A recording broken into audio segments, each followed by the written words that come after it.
Hello everyone, it's me Turi and welcome back to my channel Turi's dreams. So আজকের ভিডিওটা একটা random video হতে যাচ্ছে। তোমাদের মনে হতে পারে যে আগের ভিডিওটাতেও বললাম যে র্যান্ডম ভিডিও, যে কিছু ক্লিপস জোড়া দিয়ে দিয়েছি। আজকেও ঠিক সেই কাজটাই করেছি, কারণ এক্সাম এখনও শেষ হয়নি। আর এখানে আমাদের একটা ছোটোখাটো ফল বাগান আছে। এখানে ছাদ থেকে নামার পথে অনেকগুলা ফল এখানে ঝুলানো আছে আর কি, সবই মাটির ফল। এরপরে একটু আয়নার সামনে ঢং করে আমি বাসায় চলে আসলাম। তোমাদেরকে আমার আর্টের খাতাটা একটু দেখাবো।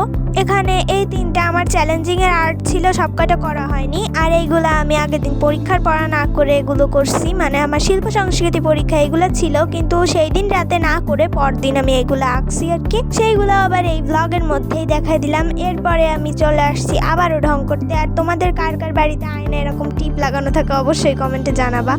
এরপরে আমি ছাদে নাড়া ছিল কিছু আমলকি, সেই আমলকিগুলো থেকে কয়েকটা না 3টা নিছি, কারণ বেশি খাইলে আবার আমার ঠান্ডা লাগে, তো যার কারণে 3টা নিছি। আজকে এইগুলো একটু মাখা করার চিন্তা ছিল।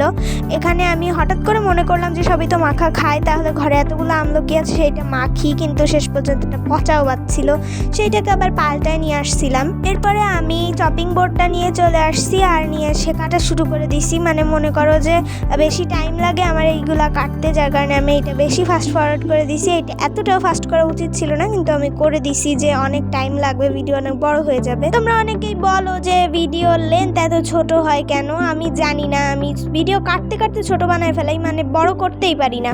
এরপরে এগুলাকে আমি সব গুছায় নিয়ে আসতে যে সবই পড়ে যাচ্ছিল, তাও আবার গুছায় নিয়ে আসছি। এরপরে আমি এর ভিতরে লবণ আর মরিচের গুঁড়া দিয়ে এটাকে মেখে নিয়েছি। অতিরিক্ত ইনগ্রিডিয়েন্টস আমার হাতের কাছে ছিল না, যার কারণে এই কয়টা দিয়েই মাখছি। আর মনে হতে পারে জায়গা পাল্টে গেল, আমি ওখান থেকে চলে আসছিলাম। এরপরে এটাকে টেস্ট করে দেখছিলাম, এইটা খাইতে আমার ভালোই লাগছিল। সো ফ্রেন্ডস, আজকের ভিডিওটা এই পর্যন্তই। ভালো লাগলে লাইক করে সাবস্ক্রাইব করে দিও। বাই।